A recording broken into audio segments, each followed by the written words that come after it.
Hi guys, Tracy here. I wanted to do something creative today and I wasn't sure what, so I thought I would do a Workshops Your Way card making workshop from close to my heart.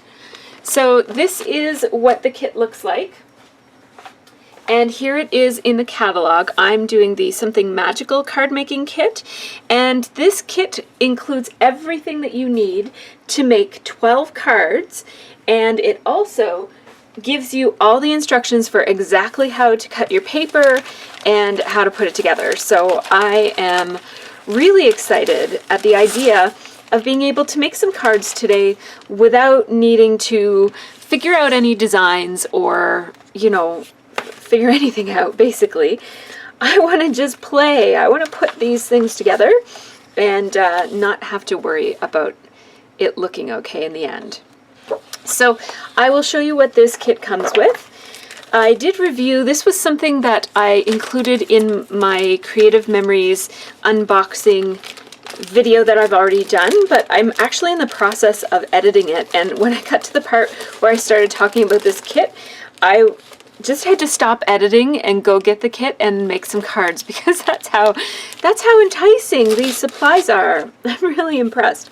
So it does come with all of the white card blanks that you need to make 12 cards, and all of the envelopes as well. And this kit sells for, let me see here, $31.75. And it includes everything that you need except for the inks and watercolor pencils and circle die cuts and foam tape. So I'm going to go into my supplies for that. And something that really kind of grabbed my attention when I was looking at and unboxing this kit was the fact that it gives you this piece of paper and it shows you exactly how to cut it down so that you have all the supplies that you need. So what I'm imagining myself doing is cutting the piece of paper into all of these parts and cutting these other pieces of paper into all of those parts, and then the white paper as well. It's actually cardstock. And then I'll have all of the pieces that I need to create my cards. And yeah, so I'm really looking forward to it, and I think it's going to be really fun. So let me just show you what comes in the kit. So you get these instructions, and as I showed you the card blanks and the envelopes, you get 2 pieces of this pattern paper, which is from the, what is this called? Make Waves collection. It has this floral with stars on it on one side, and then the other side is this purple and white polka dot. Then there's a piece of white cardstock. There's a piece of this beautiful blue cardstock, and a piece of really pale pink cardstock as well. So these are the pieces that we have to work with. It also comes with this Something Magical Workshops Your Way stamp set. And so these are the stamps that are included and needed for this project. It comes with this really cute package of sequins. These are Make Wave sequins and gems. That's how they look, a whole package of them. And it comes with a roll of ribbon. And this ribbon is really cute. It coordinates really nicely with that blue paper. That's how it looks. And this is pretty impressive. Look at how much ribbon comes on this spool. I always peek at the spools to see how much I'm getting. That is a lot. It does say how much is in it. It says 5 yards, but that never means very much to me. I'm not good with measurements, so I like to just peek at it and see what all is included. So I am going to start with cutting down my paper. I can't wait to do this. The scissors tells you where to do the first cut, I guess. So it says here, you get this little diagram of a 12 by 12 piece of paper, and it shows you all the things that you have to make. And this is cut orientation. It says the pink floral side. So I guess that means that for all of these, we're going to be using the pink floral side of this paper. So my first one needs to be 3/4 by 4 3/4, and I need 6 of those. So 3/4, actually 3/4 is easier cut this way, so I'm measuring this way here. That is the 3/4 mark. There we go. So I'm going to have to cut 3 of these strips because I can get 2 pieces out of each strip according to my little diagram.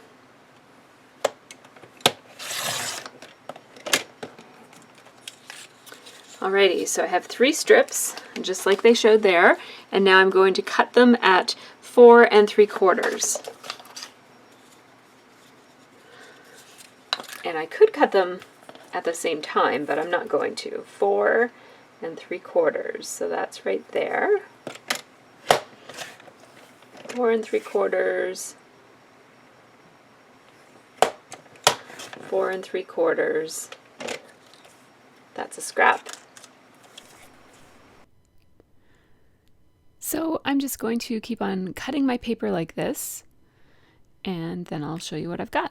All right, so we now have these 6 pieces right here, and now we're going to move on and cut all of these 2E pieces. So these are 1C.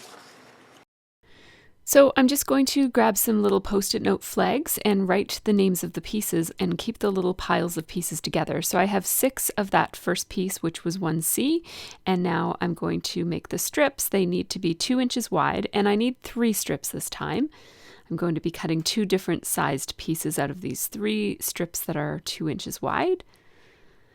And so I have those 3 strips, and now I need 6 pieces that are 2.5 inches wide. Those are 2E. So I will cut those first. And I'm just being careful to keep my scraps away from my cut pieces. So my trimmer allows me to do that fairly easily. It's easy for me to push my cut pieces that are the right size over to the left and then just leave my scraps over to the right of my trimmer. And that way I don't end up losing a piece by accident or throwing away a piece. I'm trying to be very careful to cut these the right size. I don't want to make any mistakes because that will just lengthen the process. There is enough paper here that if you did make mistakes, it wouldn't be the end of the world. You could cut another strip.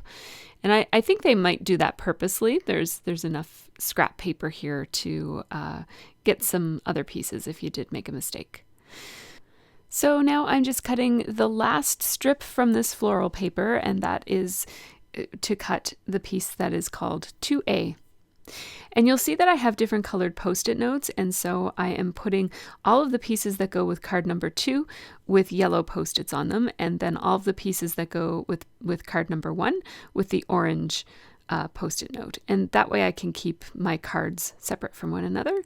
Now I'm going to flip over that paper, the second piece of that paper, which is purple on the other side, and that's what these strips need to be cut from. So this time I need 2 strips, and they're all going to be 1B. I'm going to cut 6 pieces that are 2 3/4 by 3 1/4. Then I'll just write 1B, and there we go. I'm putting that in with the pile of the card number 1 piles. So now this little template is demonstrating for me something that I actually didn't notice, which is that there are 2 different colors on this cardstock. One is slightly lighter than the other, and they want you to use the lighter side. So for this one, I'm going to start by cutting the 2 strips for 1A and then 1 strip for 2C. And that's all I need from this paper. And so now I will proceed to cut these up. And I'm showing this process just so that you can see just how easy it is to make these papers. This process almost becomes like meditative because you're just kind of like doing the same thing over again and shuffling paper around and adding a Post-it note. And you really, it can become quite mindless, which has a relaxing quality to it. So now these last pieces are 2C, and they're 1/2 by 1.5 by 1.5. And there's 6 of everything because there are 6 cards. So now also there are two different sides to the pink paper, and they want you to cut on the darker of the two sides. So I will cut these 3 strips. 2 of them are the same and 1 of them is different. So the first 2, and this is where it gets a little tricky because the first 2 are 1 1/4 and the second one is 1 1/2. So I almost cut the wrong one there, but I double checked, thank goodness. So these are 1 1/4 by 3 3 3/4, and I cut 6 of those. And that is piece 1D. And then we have 2B, which I'm going to cut their little squares 1 1/2 by 1 1/2.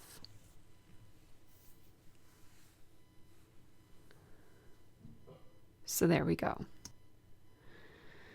So the last thing I have to cut are these little circles. This is for piece 1E and 2F, and I need 6 of each of them.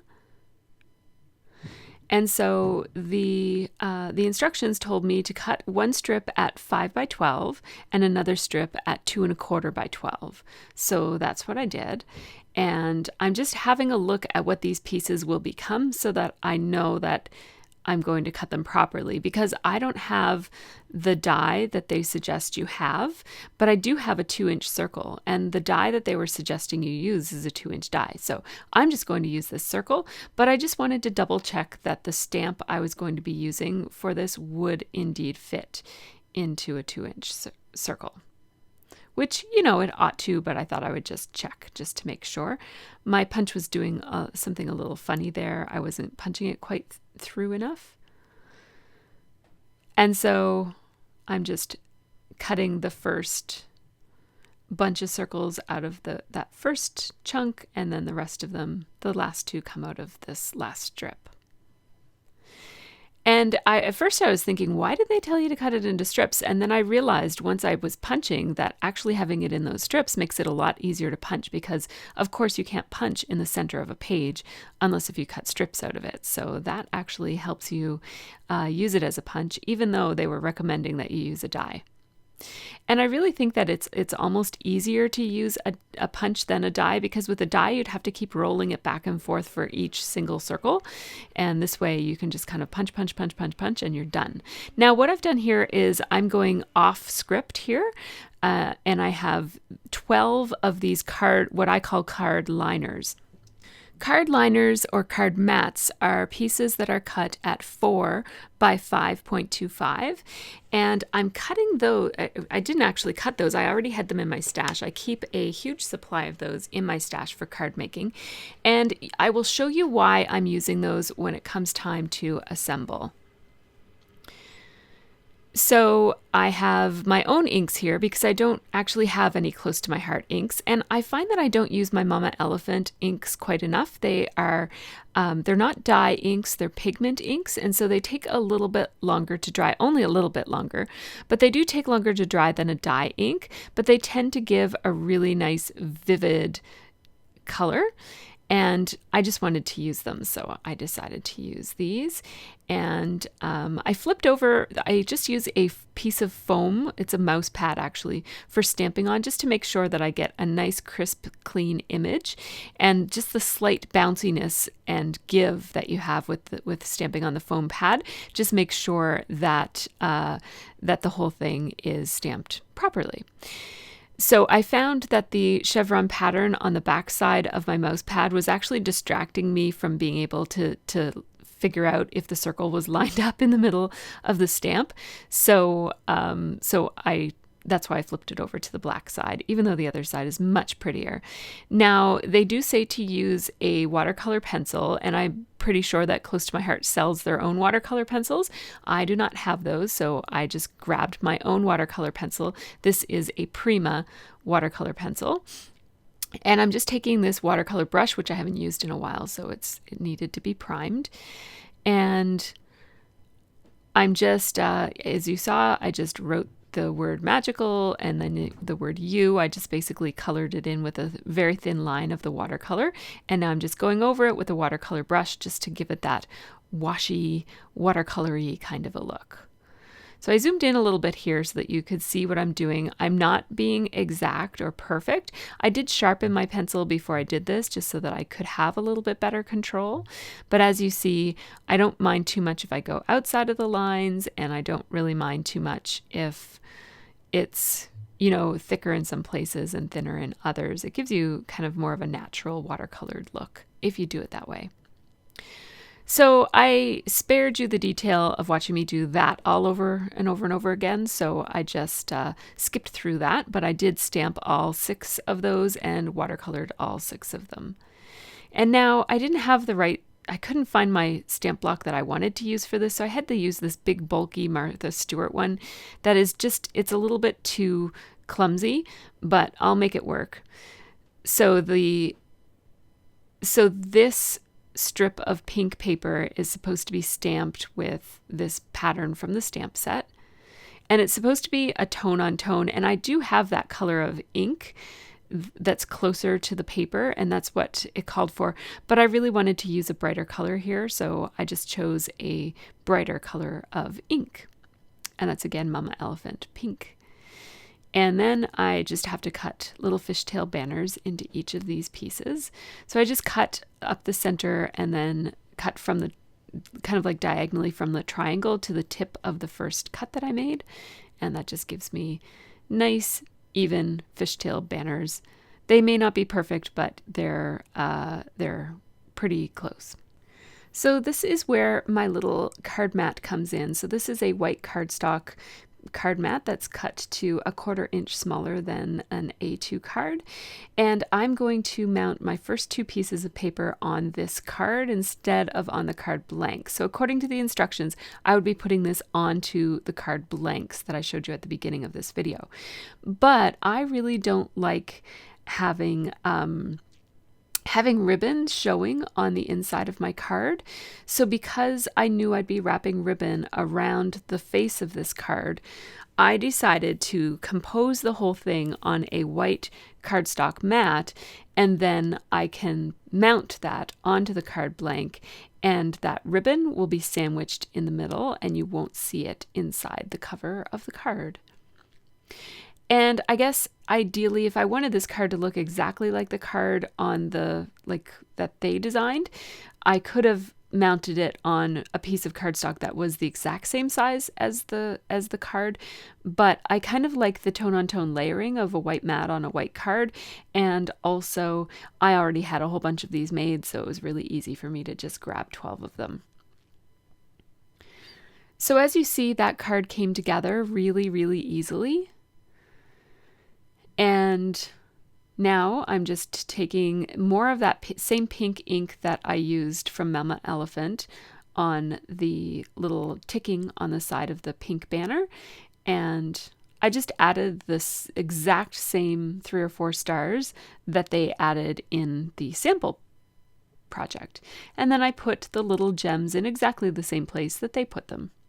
And now here's where I'm going to mount my cardstock mat onto the card, and as you see, when I opened it, it was, you don't get to see that ribbon on the inside. It just makes for a neater inside.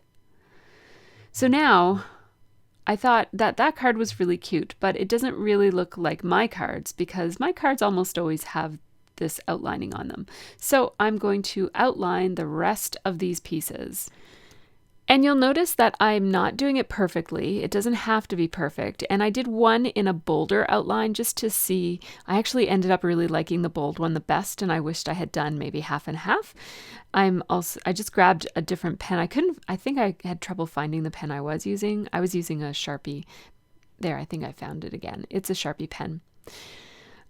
So you'll notice that the outlining isn't perfect. It doesn't have to be perfect.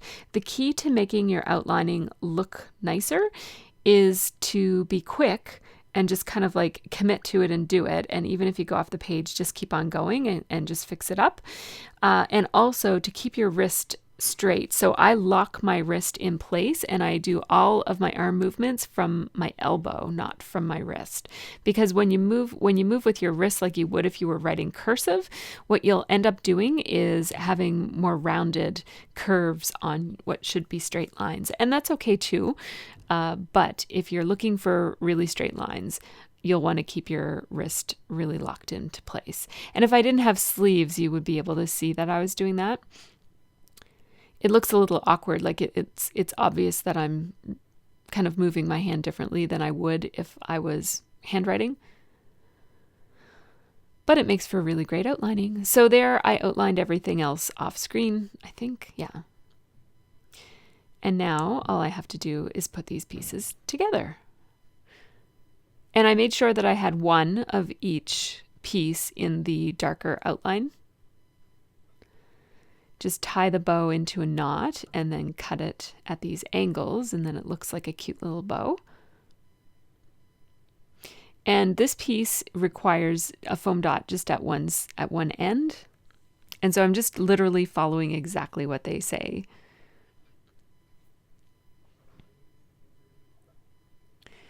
And what I noticed about the way these pieces are labeled in the kit is that not only are they labeled so that, like 1A, 1B, 2C, 2E, not only are they labeled 1 for the first card and 2 for the second card, but the A, B, C, D, the lettered part of the labeling of these pieces, is the order in which you're supposed to add them to the card. So the back pieces this piece is 1A, and then this piece is 1B. And then the ribbon, so you put on 1A and 1B, and then you attach the ribbon. I cut my ribbon to 13 inches, and that allowed me to tie a nice knot and also trim it down a little bit. It didn't tell you how long to cut the ribbon. And now this floral piece is 1C, that goes on next. This is 1D. Oops, just going to move that over a little bit. So this is 1D. And then 1E is the final piece. And I decided to outline this one because all that other outlining was so dark and bold. I didn't put quite as bold. I just used my regular pen, but I went over it many times to get it nice and dark. There we go. Now I'm just embellishing with those little stars. And like I said, I really like the fact that this card is already planned out for me. So if I was feeling particularly creative, I thought about maybe doing some ink splatter in these two corners instead of doing the stamping, but I just decided to go with it. I had all the supplies out and I just decided to go ahead and make it just like their card. But feel free to embellish whatever way you like. I also think that stitching would have made this card look really amazing, particularly white stitching all the way around the outside of that white mat. I think that would have looked really fabulous. Again, my purpose here, my reason for using this kit in the first place was that I wanted to throw together a whole bunch of cards really, really quickly. So adding sewing is not something that I wanted to do today, but I think that it would make these cards look even more beautiful. So here I have all my little piles of items for the second card. And they're all labeled 2A, 2B, 2C, 2D, 2E, and 2F. So now I'm going to cut all of my ribbon. The first time I was cutting as I went, but now I know that the ribbon only needs to be 13 inches, and that's how much I'm cutting them to. So I'm going to start by stamping, and I'm just choosing colors that seem to be approximations of the colors that they're recommending.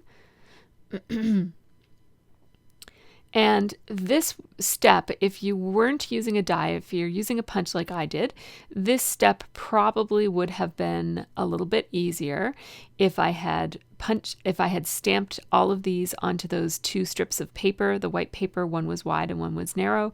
If I had punched the 10 images on the wide strip and then the 2 extra images on the narrow strip, and then punched it, because I always find it easier to punch a stamped item than it does to stamp on a punched item. Sometimes that's the case for die cutting as well. It depends on the dies. So now this card, what I really love about this card is that it includes so much personalized patterns on paper. So you saw me make that little pattern on the pink paper that was like a tone on tone pink. That stamp was like a little square stamp that looks like little bits falling from the top of that square. And now this is just a heart die or a heart stamp that I'm just repeating and repeating, and it's with a very tone on tone kind of look. With I chose almost the same color of ink as the paper, and I'm just kind of nesting these, and I'm going pretty quickly, so I'm not being too careful about it. And what you'll find is that the ones that are perfect don't look all that different from the ones that are imperfect, and so it's not really worth my effort here to spend a whole lot of time lining everything up for this tiny little square. I really just want it to have the sense of this repeating heart pattern, and if one of the hearts is a little wonky or crooked, it's okay.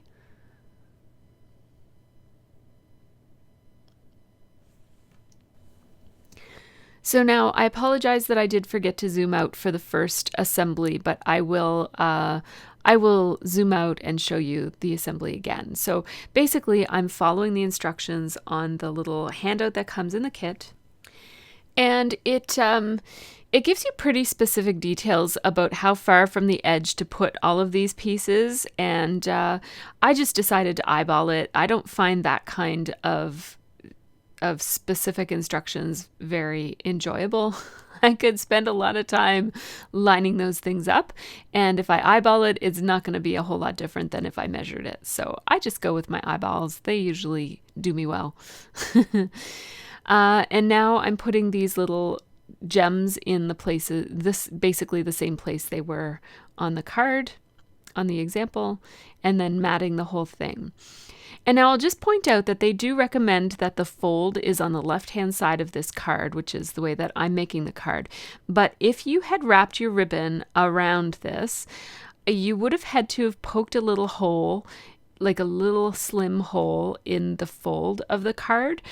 And so what I would recommend is that if you're not doing my little trick of using an extra piece of paper here, an extra piece of cardstock to make a mat and then mat this to the card base, what I would recommend is that you actually make this card with top fold cards instead of side fold cards.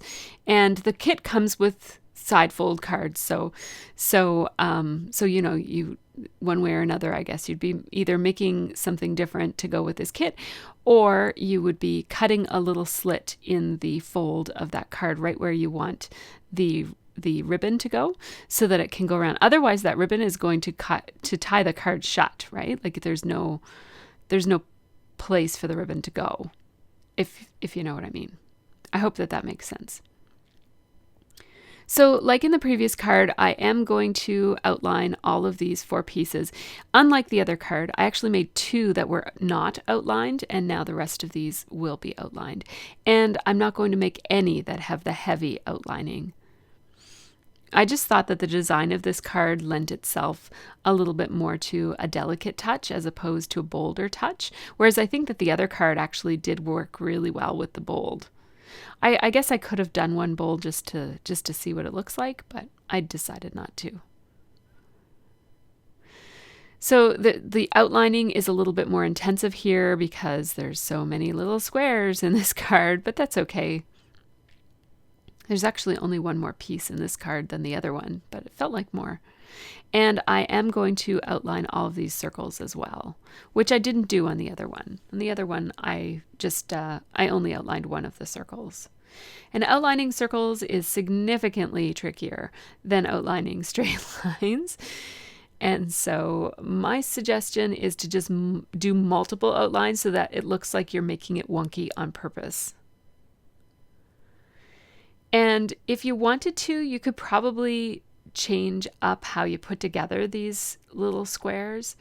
I'm not. I'm just doing it as a no-brainer and just following what they've already designed. I mean, somebody already spent the time making sure that these cards look nice and are well designed, so I might as well go with what the pros have done.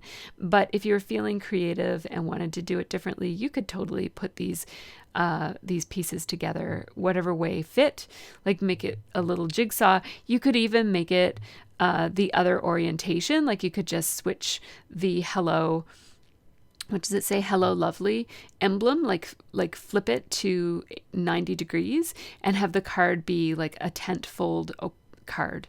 And that would solve your ribbon problem, although you would then need a bigger piece of ribbon. So I've slowed this down so that you can take a good look at how these cards came out. There's lots of them, and I cannot believe that I did 12 cards in a little over an hour and a half is all that it took to do this. Which is unbelievable for me. It usually takes me like 2 or 3 hours just to do one card. Or two. I usually do 2 cards at once because of the way that cardstock works with the cutting out your cards and stuff. So yeah, this is a much better rate. If I want to make multiples, I'm definitely going to be getting more of these kits so that I can make lots and lots of cards. So thank you so much for watching this video, and thanks also to the following Diamond Tiaras who support me over on Patreon and make my work possible here on YouTube. So big thanks to them, as well as these folks. If you're new to my channel, please hit the subscribe button in the center of your screen right now and check out these other videos and leave me a comment if you have ever tried these card kits. What has your experience been with them?